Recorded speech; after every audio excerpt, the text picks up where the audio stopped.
The sharp sound of flesh hitting flesh echoed through the first-class cabin. Jasmine Winters' cheek burned as flight attendant Brenda sneered, "Your kind doesn't belong here." Tears welled in Jasmine's eyes as she reached for her phone. Time to make a call that would change everything. Before we dive into this shocking story, where are you watching from today? Hit that like button and subscribe if you've ever witnessed discrimination and wanted justice to be served. The way this powerful black woman handles what happens next will leave you speechless. Jasmine Winters never forgot where she came from. The cracked sidewalks of Detroit's East Side had been her childhood playground, where her single mother Eloise worked 3 jobs to keep food on the table. Those early years shaped her in ways that her current net worth of $4 billion never could. At 37, Jasmine had built Innosphere from a small coding project in her apartment into one of the most innovative tech companies in America. Her revolutionary security software had transformed how data was protected across industries. Yet despite her massive success, Jasmine maintained a deliberately low profile. No flashy mansions in Beverly Hills. No yacht parties with celebrities. She lived comfortably but modestly, and few people outside of tech circles could recognize her by sight.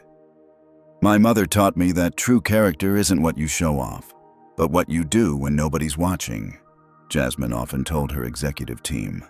3 days ago, Jasmine had finalized the acquisition of Legacy Airlines, a mid-sized carrier with a strong route network but declining customer satisfaction ratings. The $14 billion deal had been executed quietly, with public announcement planned for next month after she assessed operational issues.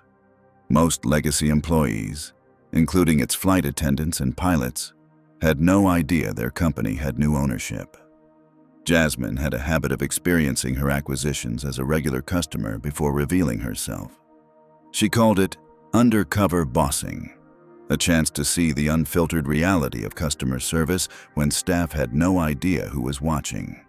She discovered more about company culture from these experiences than from any executive presentation. But today's flight wasn't just about business. Eloise Winters, the woman who had sacrificed everything to give her daughter opportunities, had lost her battle with aggressive pancreatic cancer just 5 days ago. Jasmine was flying to Atlanta for the funeral, her heart heavy with grief. She'd been working through the night, finalizing acquisition details as a distraction from her loss, and had barely had time to change into comfortable clothes for the flight. Her jeans and simple navy blouse were far from the designer suits she wore to board meetings, but they were practical for travel. The only luxury item she carried was a small diamond pendant containing her mother's picture, a gift from Eloise on Jasmine's 30th birthday. "You'll go places I never could, baby girl," her mother had told her. "Just remember to take me with you." Throughout her rise from coding prodigy to tech CEO, Jasmine had faced countless instances of discrimination. Venture capitalists who spoke only to her white male colleagues during pitches. Security guards following her through upscale stores, hotel staff questioning whether she was really a guest. Each time she remembered her mother's advice, "Success is the best revenge, but kindness keeps your soul intact." This philosophy guided her leadership style. Innosphere was known for its inclusive culture and strict policies against discrimination. When the opportunity to acquire Legacy Airlines appeared, Jasmine saw it as a chance to transform another industry where discrimination often went unchallenged. The acquisition had been finalized at 3 a.m. that morning, making Jasmine the official owner of the very plane she was boarding. Not that anyone working the flight would know. Her executive assistant, Valencia Washington, had arranged her ticket under standard booking procedures, and Jasmine had specifically requested no special treatment. "I need to see what our customers experience," she'd told Valencia, "especially those who look like us." As she settled into her first-class seat, exhaustion from the sleepless night and emotional toll of her mother's death washed over her. All she wanted was a quiet flight to gather her thoughts and prepare for tomorrow's funeral. She never expected that this journey would become a defining moment, not just for her, but for an entire industry. Jasmine looked out the window as the boarding continued, gently touching the diamond pendant containing her mother's photo. "I miss you, Mom," she whispered. "I hope I'm making you proud." She couldn't have known then how much her mother's lessons about dignity and standing up for yourself were about to be tested. The luxury of first class on legacy airlines was supposed to be a respite from the chaos of life. But from the moment Jasmine Winters stepped onto the plane, she felt unwelcome. Tired eyes tracked her movement down the aisle, disapproving glances assessing her casual jeans and simple blouse. An older white couple physically shifted their expensive bags as she passed, as if protecting their possessions. Flight attendant Brenda Parker, a blonde woman in her late 40s with a surgically enhanced smile, was warmly greeting passengers at the front of the first-class cabin. Her smile faltered when Jasmine approached. "Economy boarding is through the rear entrance," Brenda said, not bothering to check Jasmine's ticket. "I'm in first class, seat 2A," Jasmine replied, presenting her boarding pass.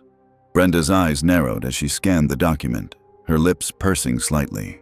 "Very well," she said, the warmth in her voice evaporating completely. As Jasmine settled into her window seat, she noticed how Brenda fawned over the businessman across the aisle. "Mr. Hayes, so wonderful to see you again. Can I get you a pre-flight champagne, your usual Krug?" Daniel Hayes, a silver-haired executive type with an expensive watch and tailored suit, accepted the champagne with practiced entitlement. "Thank you, Brenda. You always remember," Jasmine observed as Brenda distributed pre-flight beverages to every first-class passenger except her. When the flight attendant passed by without acknowledgement, Jasmine politely raised her hand. "Excuse me, could I have some water, please?" Brenda's smile tightened. "We'll be serving after takeoff." "But everyone else has been served," Jasmine pointed out quietly. "I'll get to you when I can," Brenda snapped, moving away quickly. The plane took off, and Jasmine closed her eyes, thinking about her mother's funeral arrangements. She hadn't slept in nearly 30 hours, grief and work combining into a fog of exhaustion. When she opened her eyes 20 minutes later, the drink service was already finishing up. Somehow, Brenda had managed to serve everyone around her without waking her. "Excuse me," Jasmine called as Brenda passed again. "I still haven't received any beverage service." "You were sleeping," Brenda replied curtly. "I'd still appreciate some water, please." With visible reluctance, Brenda poured water into a plastic cup rather than the glass tumblers other passengers had received, practically dropping it onto Jasmine's tray table. Water splashed onto Jasmine's jeans. "Oops," Brenda said without apology. Jasmine took a deep breath, dabbing at her jeans with a napkin. Her mother's voice echoed in her mind. "Choose your battles wisely." Around her, other passengers were receiving warm towels, pillows, and blankets for comfort. Daniel Hayes across the aisle had been offered a selection of magazines and newspapers. When Jasmine noticed a chill in the cabin, she pressed her call button. 5 minutes passed. 10, 15. Brenda passed by multiple times, serving other passengers while deliberately ignoring the illuminated button above Jasmine's seat. Finally, Jasmine stood up and politely approached Brenda at the galley. "Excuse me, I pressed my call button but didn't receive assistance. Could I please get a blanket? It's quite cold." Brenda turned, arms crossed. "The blankets and pillows are for real first-class passengers. We have limited supplies." Jasmine blinked in confusion. "I am a first-class passenger. I'm in seat 2A. "How did you get that seat exactly?" Brenda asked, her voice carrying enough that nearby passengers turned to watch the interaction. "I purchased a ticket, just like everyone else," Jasmine replied evenly. "Right," Brenda said with heavy skepticism. "And I'm sure there's nothing unusual about that reservation." Jasmine felt her patience wearing thin but maintained her composure. "I'm simply requesting the same service provided to other passengers in my cabin. That's all." "Listen," Brenda lowered her voice, leaning closer. "We both know you don't belong in first class. I don't know how you got that seat, but I'm not going to provide premium service to someone who clearly isn't a premium customer." The words stung, but they weren't unfamiliar. Jasmine had heard variations of this sentiment throughout her life, even as she built her company and fortune. She reached into her pocket and pulled out her boarding pass again. "My ticket entitles me to all first-class amenities. I'd like to speak with your supervisor, please." Brenda's face flushed red. Are you threatening me? Not at all. I'm simply requesting to speak with a supervisor about the service discrepancy I'm experiencing. By now, several passengers were openly staring. Daniel Hayes smirked from his seat, while an elderly white couple whispered behind their hands. You need to return to your seat right now, Brenda ordered. I will, after you provide the blanket I requested or allow me to speak with a supervisor, Jasmine insisted calmly. You people always think you're entitled to special treatment, Brenda hissed. You people? Jasmine repeated, her voice still measured despite the blatant racism. I'm calling the captain to have you removed at our next stop, Brenda threatened, reaching for the cabin phone. Jasmine held out her boarding pass one more time. Please, just look at my ticket. I'm in the correct seat and entitled to the same service as other first-class passengers. That's when it happened. As Jasmine extended her arm with the boarding pass, Brenda's hand came up in a swift, practiced motion. The slap connected with Jasmine's cheek with enough force to snap her head to the side. The sharp sound cut through the ambient noise of the cabin, leaving a sudden, shocked silence in its wake. Your kind doesn't belong here, Brenda sneered, loud enough for everyone to hear. Jasmine's cheek burned as tears of shock and humiliation welled in her eyes. In that moment, she wasn't a billionaire tech CEO or the owner of the airline. She was just another black woman being told she didn't belong. Captain Kenneth Wilson's voice came over the intercom. This is your captain speaking. We've been informed of a situation in the cabin. We'll be returning to the gate to address this matter. Flight attendants, prepare the cabin for arrival. As Jasmine walked back to her seat, she could feel eyes on her from every direction. Her hand reached up to touch the stinging cheek, then moved to the diamond pendant containing her mother's photo. Drawing strength from the memory of Eloise, she took out her phone, no longer concerned about the devices off policy. It was time to make a call that would change everything. The sting on Jasmine's cheek pulsed in rhythm with her heartbeat as she sat rigidly in her first-class seat. Around her, the cabin buzzed with whispered conversations and darting glances. Some passengers looked horrified at what they'd witnessed. Others seemed smugly satisfied that someone they deemed an interloper had been put in her place. What would you do if you witnessed someone being physically assaulted for simply requesting equal treatment? Comment number 1 if you believe Brenda was completely out of line, or number 2 if you think Jasmine should have just kept quiet. Hit that like button if you've ever stood up against discrimination, and subscribe to see how Jasmine handles this shocking situation. Are you okay? A soft voice broke through Jasmine's shock. A young Latina woman in the row behind her leaned forward, offering a tissue. I'm Emily Rodriguez. What that woman did was completely unacceptable. Thank you, Jasmine whispered, taking the tissue. I'm Jasmine. Across the aisle, Daniel Hayes didn't bother hiding his amusement. Should have known your place, he muttered, just loud enough for Jasmine to hear. Brenda strutted back through the cabin, her demeanor transformed from customer service professional to victorious enforcer. She stopped beside Jasmine's seat. Security will escort you off the aircraft when we reach the gate, she announced loudly.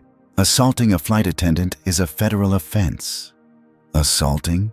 Jasmine repeated incredulously. You slapped me. That's not how I'll be reporting it, Brenda replied with a smirk. And who do you think they'll believe? The intercom crackled to life. Ladies and gentlemen, this is Captain Kenneth Wilson. We'll be returning to the gate due to a situation in the cabin. Please remain seated with your seatbelts fastened. We apologize for the inconvenience. Jasmine's phone was already in her hand. Airline regulations be damned. She had 4 missed calls from Valencia, who was tracking the flight. Put that away immediately, Brenda demanded. Using phones during critical flight phases is against federal regulations.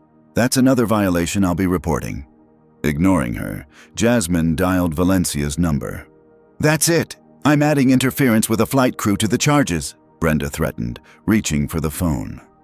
Jasmine turned away, speaking quickly when Valencia answered. Val, there's been an incident on the flight. A flight attendant just physically assaulted me. They're returning to the gate, supposedly to have me removed. Brenda's face contorted with rage at being ignored.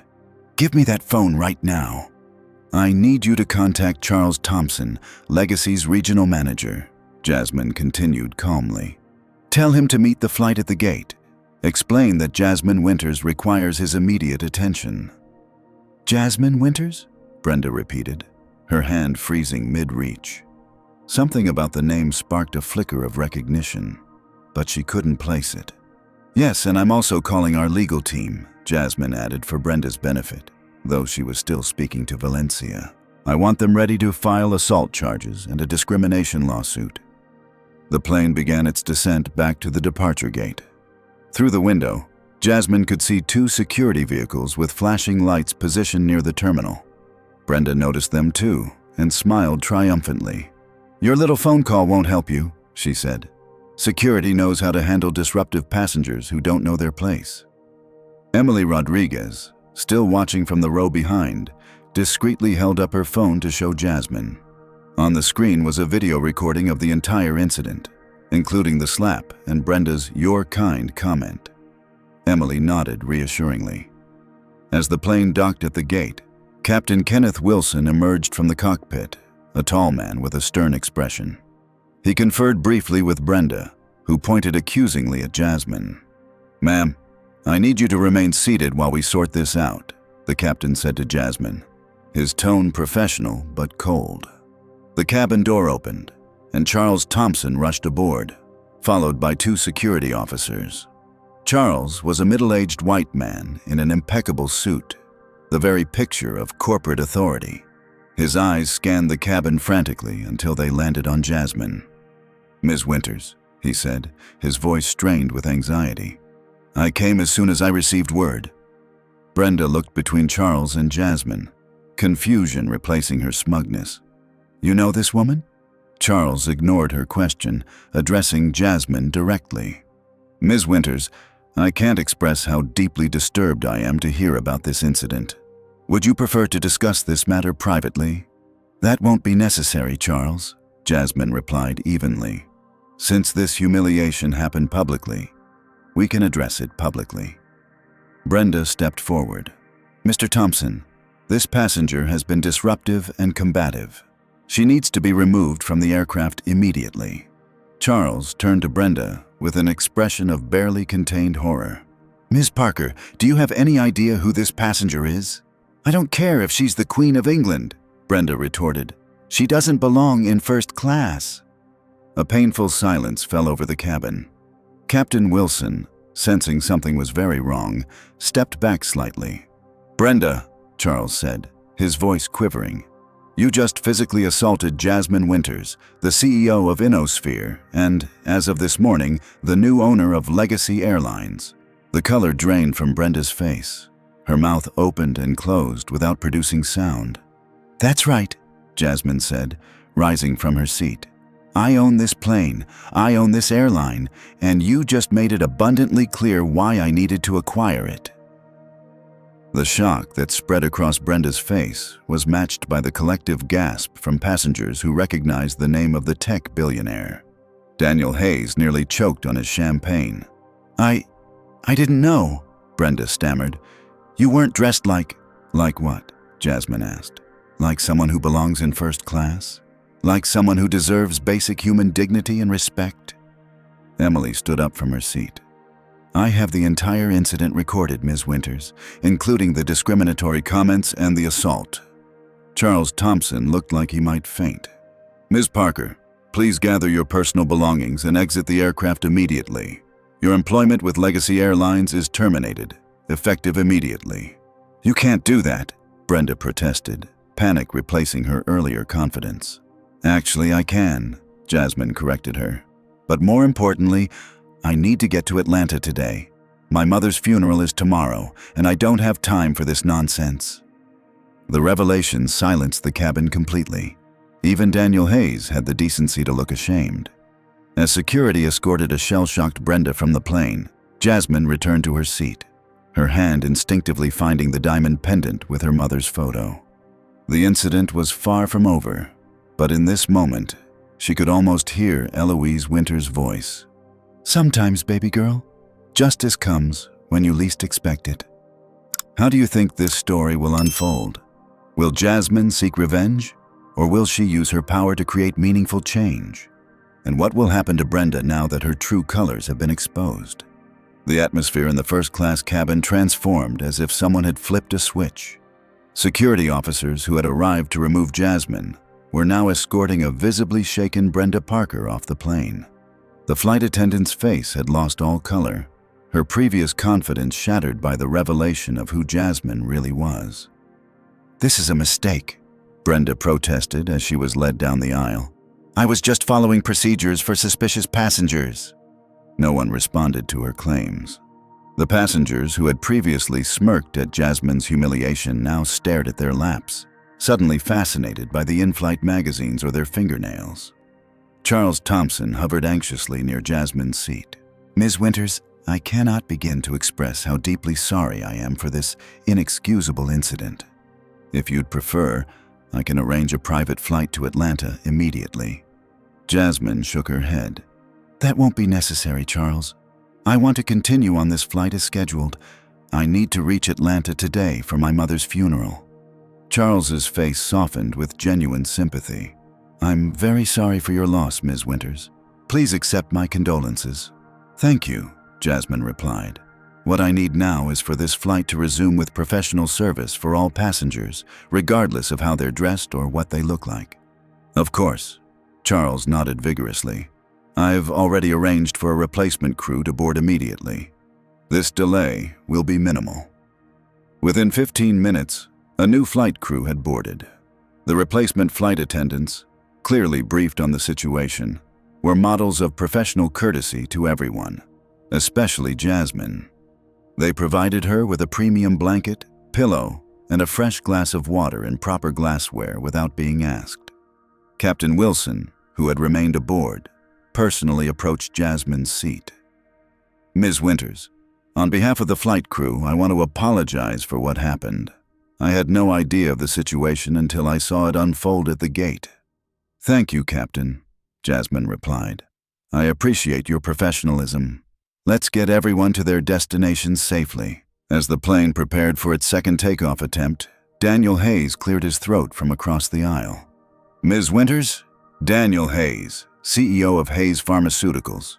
He extended a business card between two manicured fingers. "I've been following Inosphere's impressive growth. Perhaps we could discuss potential synergies between our companies." Jasmine gave him a measured look, remembering his earlier comment about her knowing her place. "Mr. Hayes, I generally don't conduct business with people who take pleasure in watching others being discriminated against," she replied evenly. "But I'll have my assistant send you information about Inosphere's anti-bias training program. Your company might benefit from it." Hayes withdrew his card, his face flushing with embarrassment. As the plane took off for the second time, Emily Rodriguez leaned forward from the row behind. "Ms. Winters, I transferred the video to my cloud storage.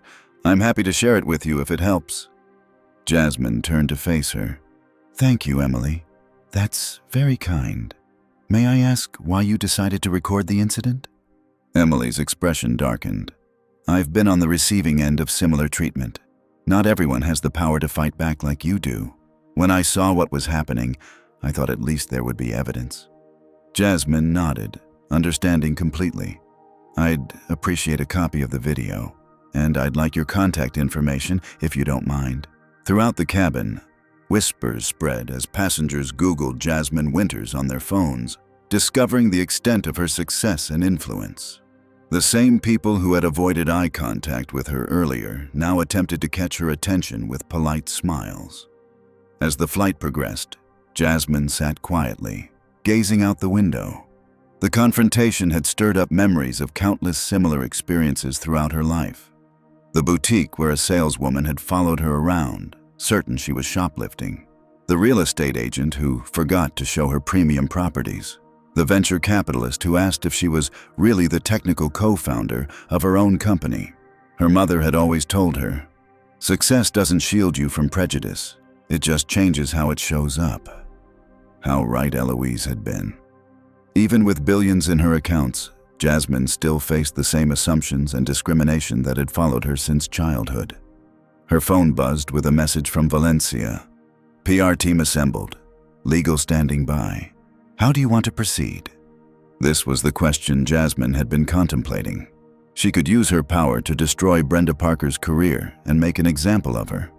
A discrimination lawsuit against Legacy Airlines would be straightforward with Emily's video evidence. The publicity would be substantial. But Jasmine thought about the bigger picture. One flight attendant's termination wouldn't address the systemic issues that allowed such behavior to flourish. For every Brenda Parker, there were dozens of others who expressed their biases in subtler ways that wouldn't result in viral videos or lawsuits. She typed back to Valencia. This isn't about one flight attendant. I want a complete audit of customer complaints across Legacy Airlines, focusing on potential discrimination patterns. Pull HR records for all employees with similar complaints. Let's find out how deep this problem goes. Valencia's response came quickly. Already on it. Early findings suggest this isn't isolated. We'll have preliminary report ready when you land. Jasmine glanced at her mother's photo in the diamond pendant. Eloise hadn't raised her to seek vengeance. She'd taught her to create lasting change. The slap that had stung her cheek would become the catalyst for transformation across an entire company. As the plane began its descent into Atlanta, Jasmine made another decision. She typed a final message to Valencia. Schedule a company-wide town hall for all Legacy Airlines employees for next week. It's time they meet their new owner. The replacement flight attendant approached with a warm smile. Ms. Winters, we'll be landing in Atlanta shortly. Is there anything else you need? Jasmine returned the smile. No, thank you, but I would like to know your name. Shannon Williams, Ms. Winters. It's an honor to serve you. Thank you for your professionalism, Shannon. I look forward to seeing more of that quality throughout Legacy Airlines in the future. As the plane touched down in Atlanta, Jasmine knew this was just the beginning. The power had shifted, not just on this flight, but across an entire corporate culture. And she intended to use that power not for retribution, but for meaningful, lasting change. As the plane taxied to the gate at Hartsfield-Jackson Atlanta International Airport, Jasmine could see Valencia Washington waiting in the terminal, her tall figure distinguished by impeccable posture and a tailored burgundy suit. At 35, Valencia wasn't just Jasmine's chief operating officer. She was her closest confidant and had been with Innosphere since its early startup days. The moment Jasmine stepped into the terminal, Valencia embraced her. I'm so sorry about what happened, she said, examining the faint mark still visible on Jasmine's cheek. And I'm even more sorry you're dealing with this while grieving your mother. It's okay, Val, Jasmine replied, though they both knew it wasn't. Did you bring what I asked for? Valencia nodded, handing over a leather portfolio. Preliminary findings from our acquisition audit team. It's worse than we thought.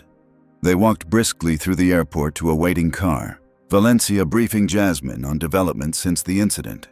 News was already spreading through Legacy Airlines' corporate offices. Charles Thompson had called an emergency meeting with department heads. Brenda Parker had hired an attorney specializing in wrongful termination. She's claiming she was the victim, Valencia said with disgust as they settled into the back seat of the town car. Says you were aggressive and she felt threatened. Jasmine wasn't surprised. And the video? Emily Rodriguez sent it to us. It's clear as day what happened. Our legal team says Brenda doesn't have a case, but she's trying to spin this in the media. As the car navigated Atlanta traffic, Jasmine opened the portfolio Valencia had given her. Inside was a preliminary report compiled by Innosphere's acquisition audit team, who had been quietly reviewing Legacy Airlines' internal systems since negotiations began. The contents made her blood boil. Customer complaints about discriminatory treatment had been systematically buried. Reports showed Black passengers were 7 times more likely to be questioned about their seating assignments. Middle Eastern passengers were 3 times more likely to be reported as suspicious. Asian passengers had their requests for assistance ignored at twice the rate of white passengers. This can't be coincidence, Jasmine said, flipping through the data. It's not, Valencia confirmed grimly. Keep reading. The next section of the report revealed internal messaging groups where certain Legacy employees, including senior staff, shared racist jokes and commentary about passengers. The messages included code words for profiling customers and instructions on how to provide selective service without triggering discrimination complaints. "They actually had a system for this?" Jasmine asked incredulously. "They called it passenger prioritization, but it was straight-up discrimination," Valencia explained. "And look who approved these communication guidelines." Jasmine turned the page to find a memo authorized by Lawrence Phillips, Legacy Airlines HR Director, explicitly instructing customer service staff to use discretion in service allocation and prioritize passengers who represent the Legacy Airlines brand image. "This goes all the way up to senior management," Jasmine realized. Valencia nodded. "And it gets worse. We found dozens of discrimination complaints that were filed internally and then buried. Some employees who reported concerns were pushed out of the company." The car pulled up to the Winters family home in Atlanta's historic West End neighborhood. Though Jasmine could have afforded mansions around the world, she had instead renovated her childhood home after her success, preserving its character while adding modern comforts. It was here that Eloise had chosen to spend her final days. "The funeral home called," Valencia said as they walked to the door. "Everything is arranged for tomorrow as Eloise wanted." Jasmine nodded, momentarily overwhelmed by grief. The house still felt full of her mother's presence. The carefully tended plants, the collection of jazz records, the handmade quilts draped over furniture. "Ms. Winters?" a voice called from the kitchen. Jasmine recognized Andrea Bennett, her mother's home health nurse during her final months. "I'm so sorry about Ms. Eloise. She was a remarkable woman." "Thank you for everything you did for her, Andrea," Jasmine replied, embracing the nurse. "She was so proud of you," Andrea said, "especially about that airline purchase. Said you were going to shake things up for the better," as she put it. The comment brought a sad smile to Jasmine's face. Her mother had known about the Legacy Airlines acquisition and had been enthusiastic about Jasmine's plans to improve the company culture. Valencia set up an impromptu command center in the dining room, coordinating with InnoSphere's legal and public relations teams. Jasmine joined her after taking a moment to collect herself in her mother's bedroom. "Emily's video is starting to circulate online," Valencia reported. Legacy's stock dropped 4% in the last hour as investors react to the discrimination allegations. Jasmine's phone rang. Charles Thompson calling for the third time. She finally answered, putting him on speaker. "Ms. Winters, I've initiated a full internal review of the incident," he began, his voice strained. "Ms. Parker's actions were completely unauthorized and not representative of Legacy Airlines' values." "Really, Charles?" Jasmine interrupted. "Because I'm looking at internal communications suggesting discriminatory service is not just tolerated, but systematically implemented at Legacy." A long pause. I wasn't aware of any such policy." "Then you were deliberately kept in the dark, or you're lying to me," Jasmine replied coolly. "Either way, it's a problem. I want complete access to all HR records, customer complaints, and internal communications for the past 5 years." "That's quite an extensive request," Charles hedged. "There are privacy concerns. I own the company, Charles. Those records belong to me now. Have them ready by tomorrow evening."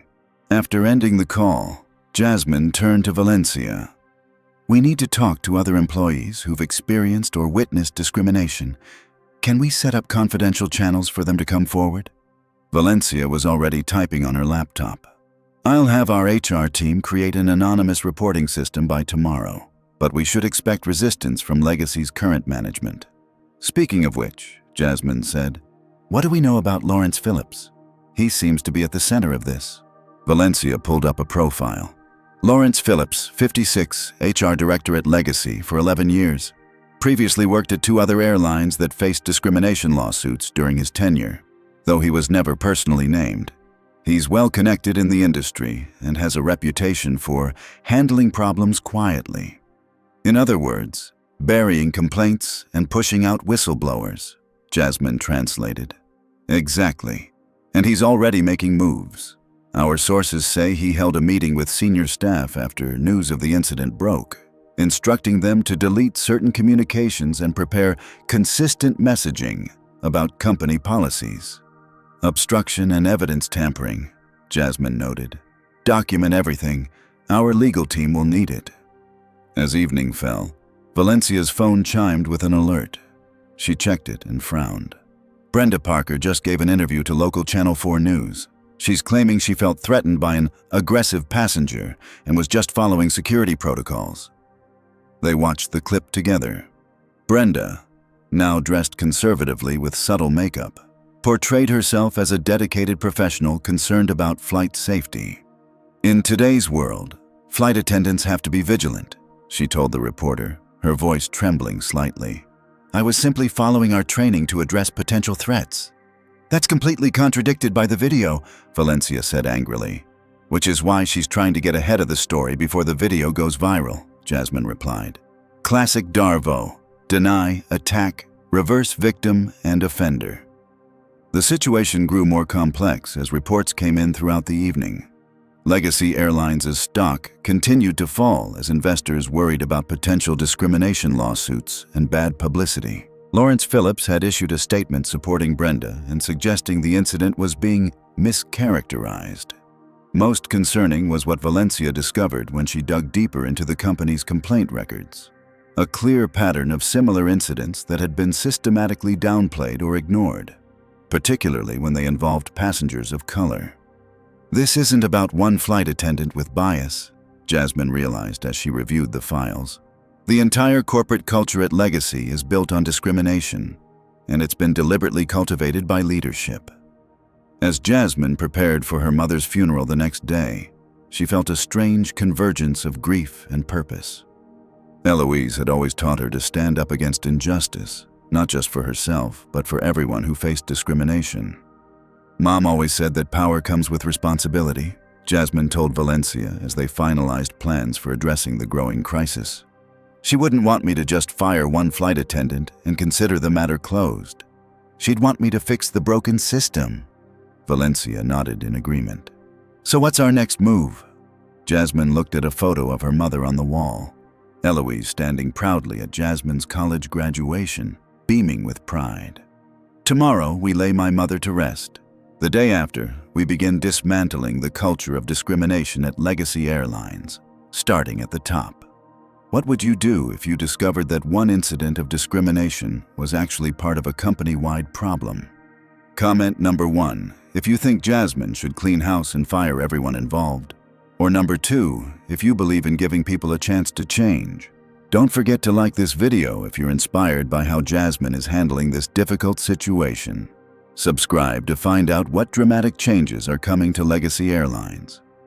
The morning of Eloise Winters' funeral dawned with a gentle rain that seemed fitting for the occasion.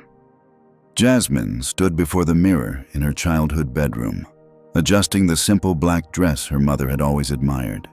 The mark on her cheek from Brenda's slap had faded to a faint shadow, easily concealed with makeup, but the emotional impact remained raw. Your mother would be so proud of how you're handling everything, Valencia said, entering the room with a cup of tea for Jasmine. Managing a corporate crisis while preparing to say goodbye to her, that takes extraordinary strength. Jasmine accepted the tea gratefully. Mom was the strong one. She taught me everything I know about dignity and perseverance. The funeral service at Ebenezer Baptist Church was beautiful in its simplicity. Eloise had been well loved in her community, and the historic church was filled with neighbors, friends, and former colleagues. Jasmine had specifically requested no corporate presence. This day was about her mother, not business connections. When it came time for the eulogy, Jasmine approached the podium with measured steps, drawing strength from the diamond pendant containing her mother's photo.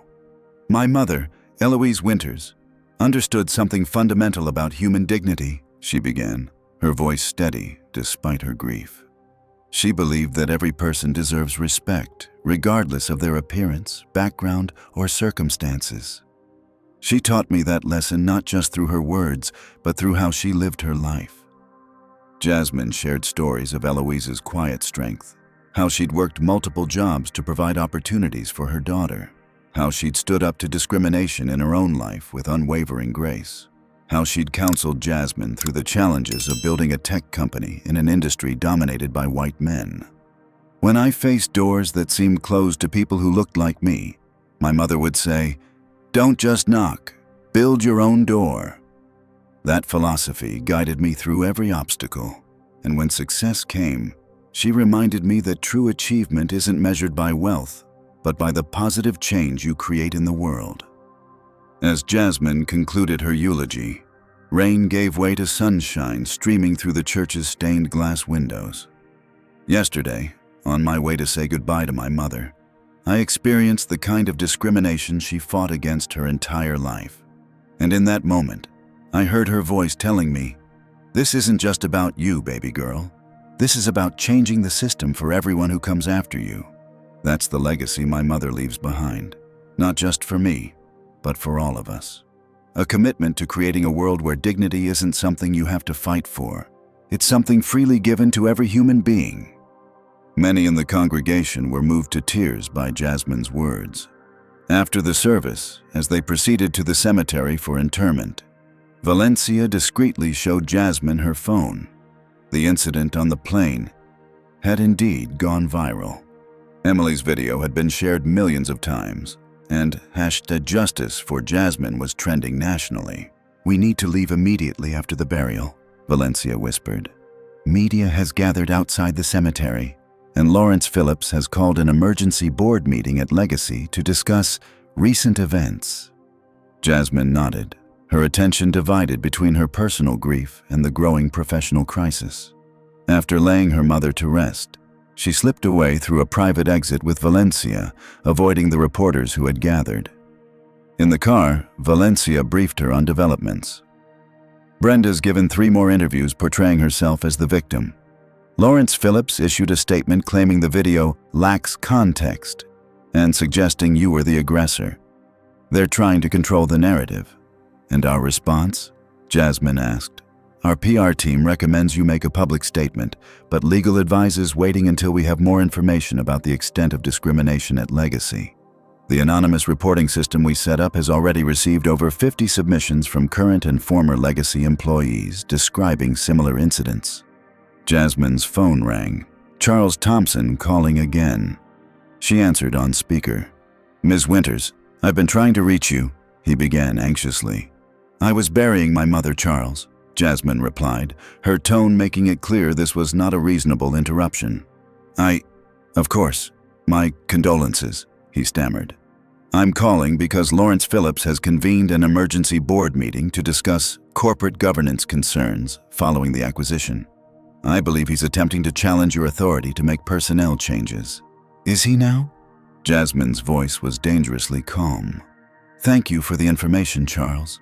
Please continue monitoring the situation and report directly to me." After ending the call, Jasmine turned to Valencia. "They're circling the wagons. Phillips is trying to limit the damage to Brenda while protecting himself and the system they've built." "We expected resistance," Valencia noted. "What's our countermove?" Before Jasmine could answer, her phone lit up with another call, this time from Daniel Hayes, the privileged passenger who had witnessed the incident. "Mr. Hayes," Jasmine answered coolly. "This is unexpected." "Ms. Winters," Hayes replied, his tone professionally cordial. "I wanted to personally express my regret for my behavior during our flight. It was unacceptable." "Yes, it was," Jasmine agreed, not making it easy for him. "Is there something else?" "Actually, yes. I've been contacted by several news outlets seeking my account of what happened. Before responding, I wanted to speak with you directly." Valencia and Jasmine exchanged glances. This was potentially significant. Hayes had been a witness to the entire incident. "I appreciate your courtesy," Jasmine said carefully. "May I ask what you intend to tell them?"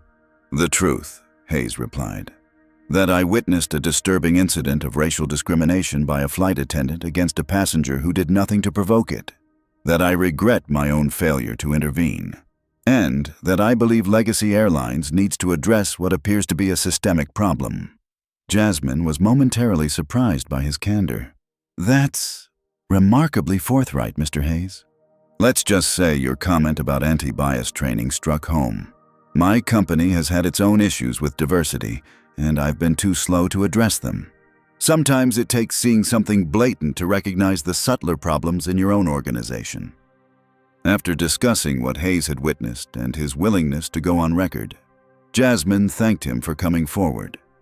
The conversation left her thoughtful about how this incident might create ripple effects beyond just Legacy Airlines. Back at Eloise's house, Jasmine and Valencia reviewed the growing evidence of systematic discrimination at Legacy. Employee testimonials described a culture where racial profiling was tacitly encouraged and complaints were suppressed. Email records showed Lawrence Phillips had personally intervened to shut down diversity initiatives and protect employees accused of discrimination. Most damning was a presentation Valencia uncovered from Legacy's internal servers, a customer segmentation strategy that explicitly categorized passengers by race and ethnicity, with service priorities assigned accordingly. "This is deliberate and systematic," Jasmine said, anger evident in her voice. "They built discrimination into their business model and called it premium customer targeting." As they worked through the evidence, Emily Rodriguez's video continued gaining traction online. Legacy Airlines' stock had dropped 12% since the incident, and corporate partners were beginning to distance themselves from the company. "Brenda Parker just gave another interview," Valencia reported, showing Jasmine her tablet. "She's claiming she's being scapegoated for following company policies." In the interview, Brenda appeared tearful but defiant. "I was just doing what we were trained to do. Legacy Airlines has specific protocols for identifying passengers who might not belong in premium cabins. I'm being punished for following the procedures my supervisors approved." "She's throwing them under the bus," Valencia observed. "Good," Jasmine replied. "Let them fight among themselves. It'll make it easier to expose the whole system." Their strategy session was interrupted by an alert from Valencia's phone. Emily's video just got picked up by national news networks. It's the lead story on CNN. The report included not just the incident itself, but reactions from civil rights organizations, airline industry experts, and passengers who had experienced similar discrimination. The scope had expanded from one flight attendant's actions to questions about industry-wide practices.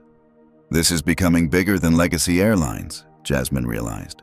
"It's shining a light on discrimination across the entire industry." Valencia nodded in agreement. "So, how do we respond? This is affecting the company's value by the minute." Jasmine stood by the window, looking out at the garden her mother had lovingly tended for decades. What would Eloise advise in this moment? The answer came clearly. Address the root problem, not just the symptoms. "Schedule a press conference for tomorrow morning," Jasmine decided. "It's time to publicly address what happened and announce our plan to transform Legacy Airlines. Not just disciplinary actions against individuals, but structural changes to the entire organization." "Are you sure?" Valencia asked. "Legal advises keeping a lower profile until we've completed our investigation." "I'm sure," Jasmine replied. "My mother didn't raise me to hide from difficult conversations. Legacy Airlines will either become a model for inclusion in the industry, or I'll sell it off in pieces. There's no middle ground on discrimination." As they finalized plans for the press conference, Jasmine reflected on how her personal loss and professional challenge had converged. Her mother's funeral and the discrimination incident had occurred within the same 24 hours, creating a pivotal moment that would define not just her leadership but her legacy. Eloise had always told her, "When you have the power to make change, you also have the responsibility." Tomorrow, Jasmine would honor that teaching by taking a public stand against the discrimination that had been normalized within Legacy Airlines, and perhaps throughout the industry. Do you think corporate culture can truly change, or are some problems too deeply rooted to fix? Comment number 1, if you believe transformation is possible, or number 2, if you think some companies just can't be saved. Hit that like button if you're moved by how Jasmine is honoring her mother's memory through her actions, and subscribe to see the dramatic showdown at tomorrow's press conference. By 9 o'clock the next morning, the conference room at Atlanta's Meridian Hotel was filled beyond capacity. Journalists from every major network and publication jostled for position, cameras and microphones at the ready. The previous day's viral video had transformed what might have been a local story into national news, with Legacy Airlines becoming the focal point for a larger conversation about discrimination in the travel industry. Jasmine sat quietly backstage, reviewing her notes one final time. She was dressed in a tailored navy suit, professional but understated. The diamond pendant with her mother's photo remained around her neck, a source of strength and purpose. "We're ready when you are," Valencia said, tablet in hand. "Emily Rodriguez is here as you requested. Our security team has confirmed Brenda Parker and her attorney are in the audience as well." "Good," Jasmine nodded. "And Lawrence Phillips?" "He declined our invitation but sent a Legacy Airlines legal representative instead. Several board members are present, looking nervous." Jasmine took a deep breath. "Let's do this." The room fell silent as Jasmine stepped to the podium, cameras flashing and reporters leaning forward in anticipation. For many, this was their first time seeing the normally private tech billionaire in person. "Good morning," she began, her voice steady and clear. "My name is Jasmine Winters, CEO of Innosphere Technologies and the new owner of Legacy Airlines. 3 days ago, while traveling to Atlanta for my mother's funeral, I experienced something that millions of people of color face every day: blatant discrimination." Jasmine recounted the incident without embellishment, her composed delivery making the details all the more powerful. She acknowledged Emily Rodriguez, who had courageously recorded the encounter, then addressed the larger implications. "What happened to me on that flight wasn't an isolated incident. It was the product of a corporate culture that normalized discrimination and retaliated against those who spoke up." Since the video became public, over 200 current and former Legacy employees have come forward with similar stories. Our investigation has uncovered systematic practices designed to provide inferior service to passengers of color while protecting those responsible from accountability. Murmurs spread through the audience as Jasmine displayed excerpts from internal documents on the screen behind her, carefully selected to demonstrate the problem while protecting sensitive information. Legacy Airlines didn't just allow discrimination, it institutionalized it, Jasmine continued. Service protocols explicitly directed staff to exercise discretion based on whether passengers fit the Legacy brand image. Code for racial and ethnic profiling. Complaints were systematically buried. Employees who raised concerns were marginalized or pushed out. She paused, making eye contact with the Legacy Airlines representative who shifted uncomfortably in his seat. "As the new owner of Legacy Airlines, I take full responsibility for addressing these failures. Effective immediately, I am announcing the following changes." Jasmine outlined a comprehensive transformation plan. A zero-tolerance policy for discrimination with clear enforcement mechanisms. Mandatory bias training for all employees, from flight attendants to executives. An independent review board to investigate discrimination complaints. A passenger bill of rights ensuring equal treatment regardless of race, ethnicity, or appearance. And, most significantly, the termination of executives who had participated in or covered up discriminatory practices. This isn't just about removing individuals who acted inappropriately, Jasmine emphasized. It's about dismantling a system that enabled and rewarded discrimination. Legacy Airlines will become a model for inclusion and equal treatment in the travel industry, or it will cease to exist under my ownership. As Jasmine concluded her prepared remarks, a commotion erupted at the back of the room. Brenda Parker, accompanied by her attorney, pushed toward the microphone set up for questions. "Ms. Parker appears to have something to say," Jasmine observed calmly. "In the interest of transparency, I'm willing to hear her perspective." The room fell silent as Brenda reached the microphone, her attorney whispering urgently in her ear. "Ms. Winters is trying to make me the scapegoat for company policies," Brenda declared, her voice quavering slightly. "I was just following the training I received. We were taught to identify passengers who might not belong in premium cabins. I'm being singled out for doing my job. Are you acknowledging that Legacy Airlines trained you to discriminate against certain passengers?" Jasmine asked. "We were taught to use our judgment about who belongs in first class," Brenda replied defensively. And what criteria did you use to determine I didn't belong there? Brenda hesitated, realizing the trap she'd walked into. It wasn't about race. It was about presentation. You weren't dressed like our typical first-class passengers. So you physically assaulted me because you didn't approve of my casual clothes while traveling to my mother's funeral? Jasmine's voice remained measured, highlighting the absurdity of the claim. I felt threatened, Brenda insisted, but her argument was weakening with each exchange. The video shows otherwise, Ms. Parker, but your point about following company protocols is precisely why we're addressing the systemic issues at Legacy Airlines, not just individual actions. Sensing Brenda was floundering, her attorney attempted to redirect the conversation, but Jasmine maintained control of the narrative. This isn't about public shaming, Ms. Parker. It's about accountability and change. The real issue is the corporate culture that encouraged discriminatory behavior and protected those who engaged in it. As Brenda and her attorney retreated from the microphone, a journalist asked about the executive changes Jasmine had mentioned. Effective immediately, Lawrence Phillips is no longer employed by Legacy Airlines, Jasmine announced. As HR director, he played a central role in developing and enforcing discriminatory policies, then covering up complaints.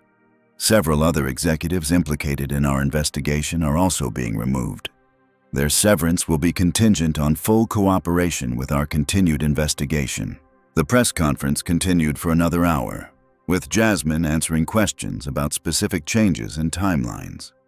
She introduced Emily Rodriguez, acknowledging her courage in recording the incident, and announced that Emily had accepted a position heading a new customer experience advisory board. Ms. Rodriguez showed the kind of integrity and courage we want throughout our organization, Jasmine explained. She saw wrongdoing and took action, despite having nothing personal to gain. As the event concluded, Valencia whispered news in Jasmine's ear. Legacy Airlines stock, which had been in free fall, had stabilized and begun to recover as investors responded positively to the transparency and decisive action. Later that afternoon, in a private meeting room, Jasmine sat with Valencia reviewing the impact of the press conference. The response has been overwhelmingly positive, Valencia reported. Civil rights organizations are praising our approach. Industry analysts are calling it a watershed moment for addressing discrimination in the travel sector. Even competitors are announcing reviews of their own practices. And internally? Jasmine asked. Mixed, as expected. Many employees are relieved and hopeful. Others, particularly those close to the former executives, are resistant. Lawrence Phillips is already threatening a wrongful termination lawsuit. Let him, Jasmine replied confidently. Our documentation is comprehensive. An alert appeared on Valencia's tablet. Brenda Parker just announced she's accepting a plea deal on the assault charge. She'll make a public apology and perform community service instead of facing jail time. Jasmine nodded. That's appropriate. This was never about punishing one person. It's about changing the system. As evening approached, Jasmine returned to her mother's house, now quieter without the activity of the funeral preparations. She sat in Eloise's garden, reflecting on the whirlwind of events since the incident on the plane.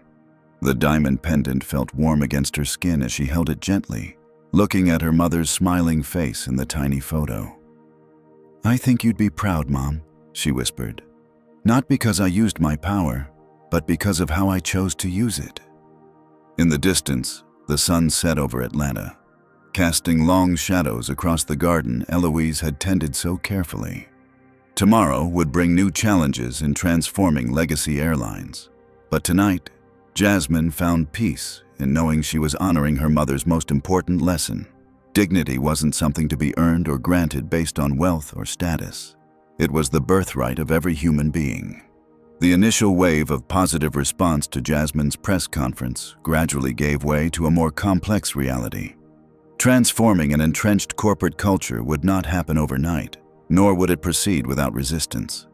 3 weeks after announcing her plan to overhaul Legacy Airlines, Jasmine faced growing opposition from within the organization. Valencia's morning briefing in the newly established transition headquarters in Atlanta painted a concerning picture. Lawrence Phillips isn't going quietly, she reported, displaying internal communications on her tablet. He's rallying support among middle management, claiming your changes will compromise service standards and undermine the legacy brand. Jasmine reviewed the messages with a frown. Phillips and his allies were carefully avoiding explicit references to race, instead couching their resistance in concerns about maintaining our premium customer experience and preserving Legacy's distinctive culture. They're using coded language to continue the same discriminatory practices, Jasmine observed. We need to address this directly. The resistance wasn't limited to internal grumbling. Death threats had begun arriving at Jasmine's offices, forcing her to increase security. Conservative commentators questioned whether the incident had been exaggerated for political purposes. Several longtime corporate clients had quietly shifted their business to other airlines, citing uncertainty during the transition period. Most concerning was information from Valencia's network of informants within Legacy. Lawrence Phillips had been holding secret meetings with key managers, instructing them to slow-walk implementation of the new policies while documenting any service issues that could be attributed to the changes. They're deliberately trying to sabotage the transformation, Valencia explained, creating problems they can blame on the new inclusive policies. Jasmine's security chief, Darnell Johnson, entered with another update. Ms. Winters, we've confirmed that Daniel Hayes has been meeting with Lawrence Phillips. Their conversation suggests they're discussing a potential buyout offer to acquire Legacy Airlines from you. Hayes? Jasmine raised an eyebrow. The same passenger who witnessed the incident and later expressed regret for not speaking up. The very same, Darnell confirmed. It appears his apparent change of heart may have been strategic. Our sources indicate he and Phillips are assembling investors to make you an offer, betting you'll want to cut your losses after the controversy. Jasmine laughed without humor. They clearly don't know me very well. The situation grew more complex when formal charges were filed against Brenda Parker for the assault. Despite her earlier agreement to a plea deal, she had changed course and now claimed she was being persecuted for following company protocols. Her attorney made the rounds on cable news shows, portraying Brenda as a scapegoat for policies implemented by management. She's not entirely wrong, Jasmine admitted during a strategy session with her leadership team. Brenda was operating within a system that encouraged profiling passengers. That doesn't excuse her actions, but it does highlight why we need comprehensive change, not just removing individuals. While the public relations battle continued, Jasmine took a more direct approach with Legacy Airlines employees. She organized small group meetings with staff across all levels of the organization, from baggage handlers to pilots, listening to their experiences and concerns. In one such meeting with flight attendants at the Atlanta hub, a veteran crew member named Thomas Wilson spoke up. Ms. Winters, I've been with Legacy for 22 years, and I've seen how these customer service protocols evolved. Many of us were uncomfortable with them, but when people complained, they found themselves with reduced hours or unfavorable routes. Tell me more about these protocols, Jasmine encouraged. Thomas explained how flight attendants were trained to identify passengers who might need additional verification of their seating assignment, criteria that overwhelmingly targeted people of color. Those who didn't enforce these unofficial policies were labeled not team players and faced subtle retaliation. It wasn't just Brenda. Another flight attendant named Sophia Chen added, "Many of us were trapped in a system where following discriminatory practices was necessary for career survival." These conversations revealed the depth of the problem and also identified potential allies for change. Not everyone at Legacy Airlines had embraced the discriminatory culture. Many had simply felt powerless to challenge it. Meanwhile, Valencia's investigation uncovered more troubling evidence. Lawrence Phillips and several other executives had systematically blocked qualified minorities from promotion for years. HR records showed a clear pattern of biased performance reviews and manipulated advancement criteria designed to maintain a predominantly white leadership structure. The discrimination wasn't just aimed at passengers, Valencia reported. It permeated hiring, promotion, and retention practices throughout the company. Armed with this evidence, Jasmine's legal team expanded their focus, preparing employment discrimination cases against the former executives while strengthening the company's defense against Brenda Parker's claims. The situation reached a turning point when Emily Rodriguez, now heading the Customer Experience Advisory Board, discovered recordings of a strategy meeting where Lawrence Phillips and his allies explicitly discussed ways to undermine Jasmine's reforms. "We need to document every service delay, every customer complaint during this transition," Phillips could be heard saying. "Build a case that these inclusive policies are hurting the business. Once we have enough evidence of declining service standards, the board will have to reconsider." The recording also revealed the connection to Daniel Hayes, who had promised financing for a management buyout if they could demonstrate that Jasmine's leadership was damaging the company's value. "This changes everything," Jasmine said when Valencia played the recording for her. "They've moved from passive resistance to active sabotage." With this evidence in hand, Jasmine implemented the next phase of her strategy. She called an emergency board meeting, presenting the recordings and additional documentation of the systematic discrimination and current sabotage efforts. "Legacy Airlines stands at a crossroads," she told the stunned board members. "We can either embrace comprehensive transformation and set a new standard for the industry, or we can continue fighting against progress until the company's reputation and value are irreparably damaged." The evidence was too compelling to ignore. The board unanimously endorsed Jasmine's transformation plan and approved legal action against the former executives involved in the sabotage efforts. With the board's full support, Jasmine accelerated implementation of the new policies.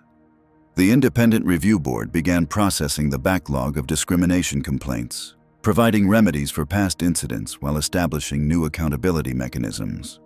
Brenda Parker, confronted with evidence that undermined her narrative of being a scapegoat, accepted a revised plea deal, making a public apology and agreeing to participate in the development of anti-bias training materials based on her experience. Lawrence Phillips and his co-conspirators faced not only termination but legal consequences for their actions, including potential criminal charges for evidence tampering and corporate sabotage.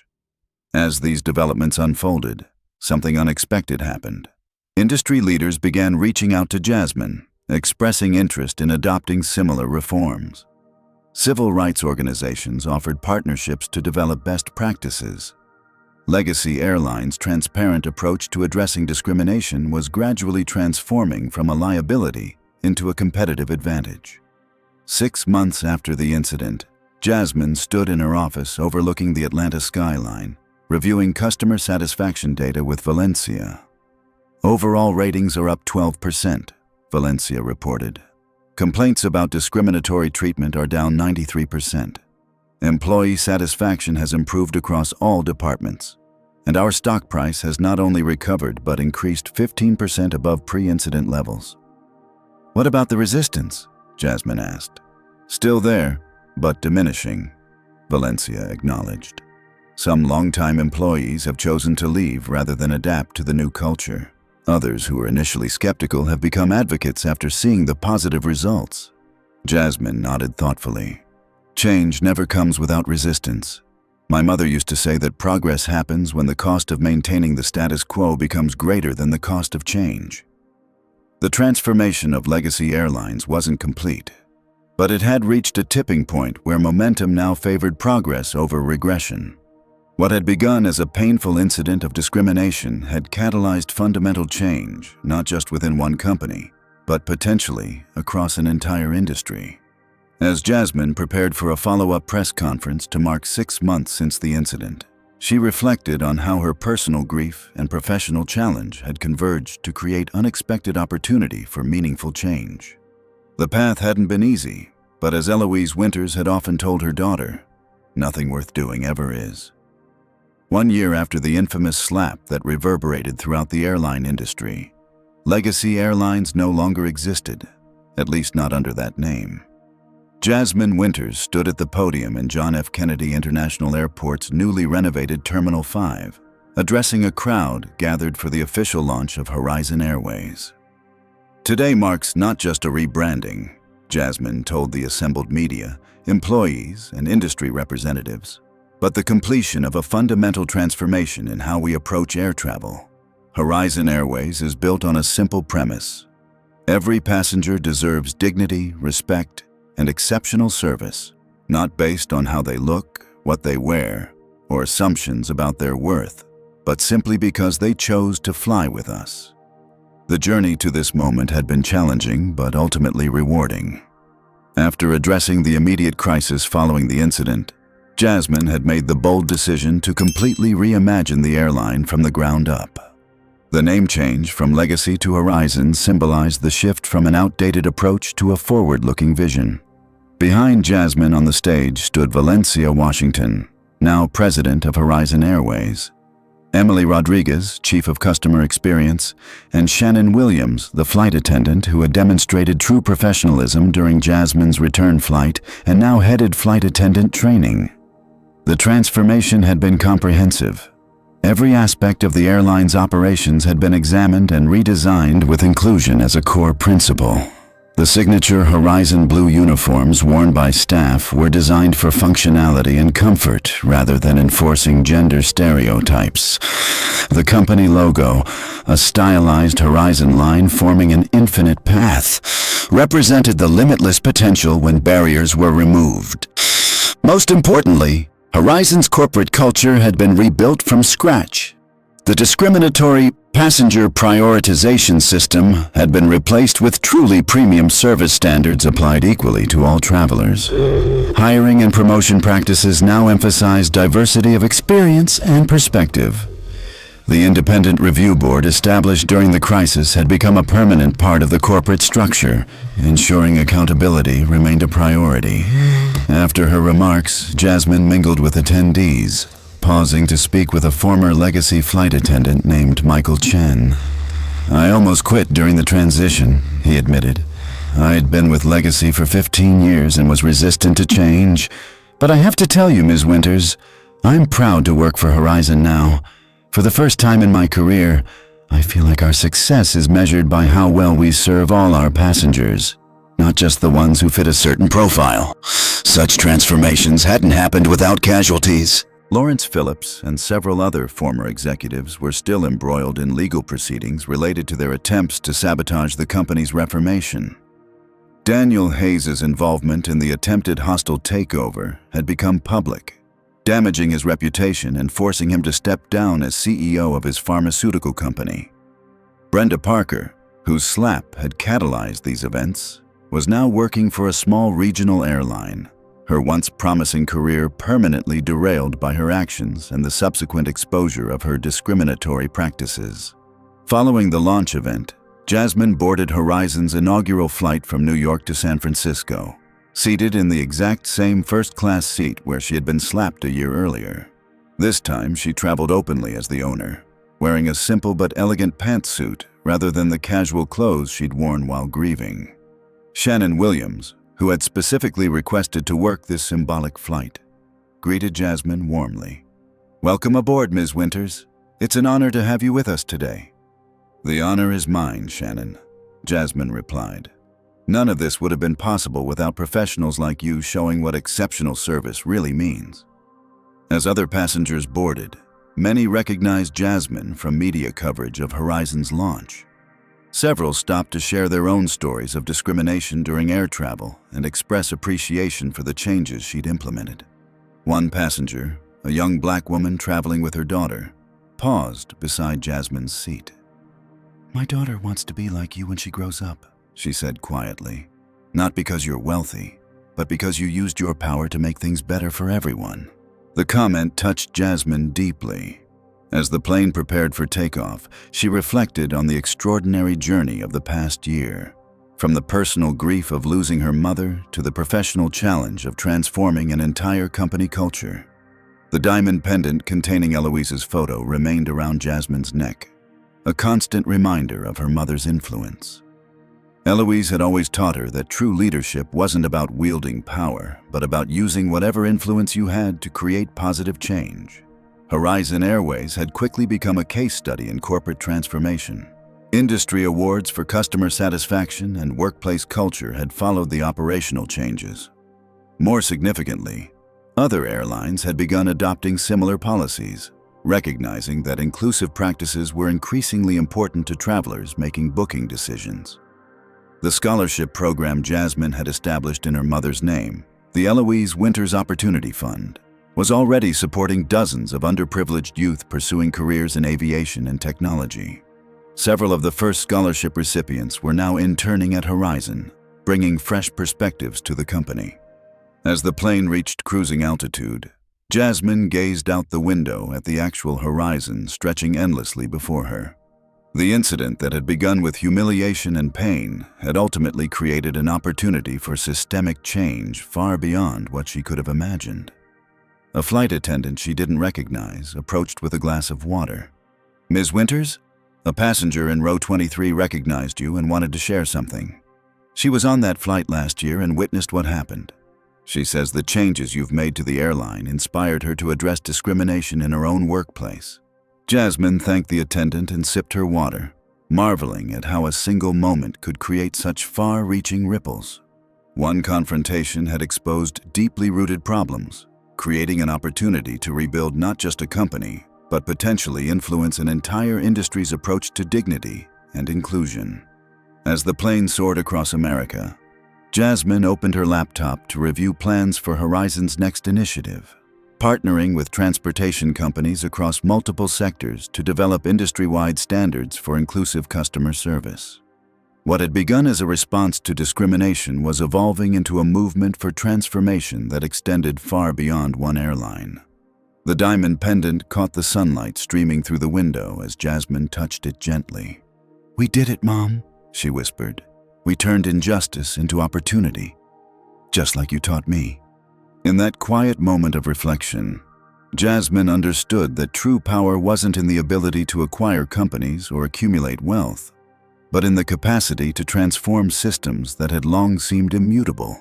1 year ago, a flight attendant had slapped her, unaware she owned the plane. Today, that incident had catalyzed changes that would benefit countless passengers who would never know her name.